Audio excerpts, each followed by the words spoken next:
আসসালামু আলাইকুম। কেমন আছেন সবাই? আশা করি অনেক ভালো আছেন। আলহামদুলিল্লাহ আমরা অনেক ভালো আছি। দেখতেই পাচ্ছেন কত শীত পড়েছে, প্রায় 2-3 দিন থেকে অনেক ঠান্ডা। তো কুয়াশাতে তো মনে হচ্ছে কিছু দেখা যাচ্ছে না, আর কত নিহর পড়েছে দেখতেই পাচ্ছেন, কি সুন্দর আঁকাআঁকি হচ্ছে। তো এবার দেখাই কতটা কুয়াশা পড়েছে আমাদের এদিকে। অনেক কুয়াশায় কিচ্ছু দেখা যাচ্ছে না, একদম আবছা হয়ে গিয়েছে। তবে ভালোই লাগছে দেখতে, আর ঠান্ডা তো আছেই, অনেক ঠান্ডা লাগছে। তো আপনারা কোথায় থেকে ভিডিওটা দেখছেন আর কেমন ঠান্ডা পড়েছে অবশ্যই কমেন্টে জানাবেন। তো আমাদের রাজশাহীতে কিন্তু অনেক 2-3 দিন থেকে অনেক কুয়াশা, অনেক ঠান্ডা পড়েছে। তো ভালোই লাগছে। শীত আসলে কার কার পছন্দ জানি না, তবে আমার শীত কিন্তু খুবই ভালো লাগে। আমার জানালা দিয়ে তো দেখতেই পাচ্ছেন সেরিকালচারের এত সুন্দর একটা ভিউ, অসাধারণ, খুবই ভালো লাগে এটা দেখতে। শীতের সকালটা যদি এভাবেই শুরু হয়, তবে যারা বাইরে ঘাটে কাজকাম করে তাদের কিন্তু অনেক সমস্যা, অনেক ঠান্ডা।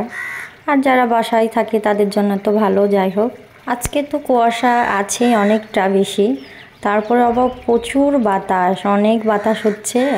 তো এর মধ্যে যদি খেজুরের রস খাওয়া যায় তাহলে তো সবাই আরও জমে যাবে একদম শীতে।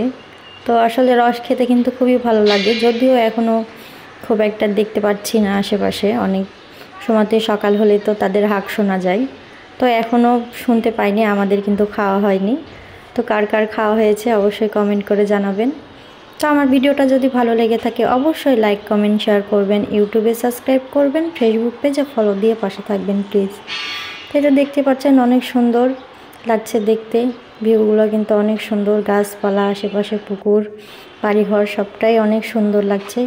শীতে তো পিঠাপুলি খেতে খুবই ভালো লাগে, আর যদিও হয় রসচিতাই, রাতে রসচিতাই বানিয়ে রসে ডুবিয়ে ভিজিয়ে রেখে সকালে উঠে ফ্রেশ হয়ে সেটা খাওয়া কিন্তু মজাই আলাদা। তো কে কে খেয়েছেন অবশ্যই জানবেন সেটার মজা। তো আমাদেরকে কিন্তু খুবই ভালো লাগে খেতে। এই গাছটা দেখতে কিন্তু অনেক সুন্দর লাগছে, আর পাখিদের কিচিমিচি, কাকের ডাক সব মিলেই কিন্তু অনেক সুন্দর। তো একটু বেলা হয়েছে, দেখতেই পাচ্ছেন পরিষ্কার হয়েছে, তবে অনেকটা বাতাস। তো সবাই ভালো থাকবেন, সুস্থ থাকবেন। আমার ভিডিওগুলো বেশি বেশি লাইক, কমেন্ট, শেয়ার করবেন। আমার ভিডিওটা পুরো দেখার জন্য সবার কাছে অনুরোধ রইল, কেউ টেনে টেনে দেখবেন না, অবশ্যই পুরো ভিডিওটা দেখবেন, ভালো লাগবে। আল্লাহ হাফেজ। কুয়াশার গভীরে আরো ডুবে যাও যদি তুমি, নীরবে আরো নীরবে তোমায় খুঁজে যাব আমি। গহীনের অনলে যদি পড়ে এই পৃথিবীটা